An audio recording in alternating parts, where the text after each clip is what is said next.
ಇದ್ರಂತೆ. ఒక అత్త కోడలు ఉన్నిందంట. ಯಾವಾಗ್ಲೂ ಅವರು ಜಗಳ.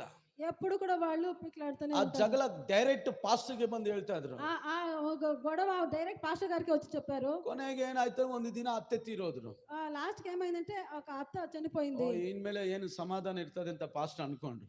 పాస్టర్ గారు అనుకున్నారు ఇంకా సమాధానం ఉంటుంది అని. ಮತ್ತೆ ಅದೇ ಭಾನುವಾರ ಬಂದು ಆ ಅಮ್ಮ ಹತ್ಕೊಂಡು ಹೇಳಿದ್ರಂತೆ. ಮತ್ತೆ ಅದೇ ఆదివారం వచ్చి ವಾರ ವಾರ ಹೇಳ್ತಾ ಇದ್ರಂತೆ.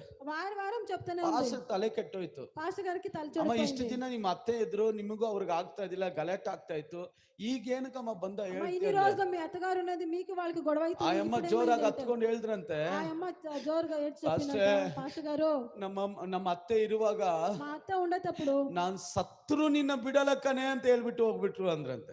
మా అత్తగారు నేను చచ్చినా కూడా నేను ఇడవను అని చెప్పేసి ಇವತ್ತು వెళ్ళిపోయింది. ಅನೇಕರು ಹಂಗೆ. ఈ రోజుల్లో అనేకులు అలాగే ದೇವರು ಹೇಳ್ತದೆ, ನಾನು ನಿನ್ನ ಆಶೀರ್ವದಿಸ್ತೇನೆ, దేవుడు ఇలాగే చెప్తున్నాడు, ನಿನ್ನನ್ನು నేను ಮೇಲೆ ఆశీర్వదిస్తాను, ಕೆತ್ತುತ್ತಾನೆ, నిన్ను పైన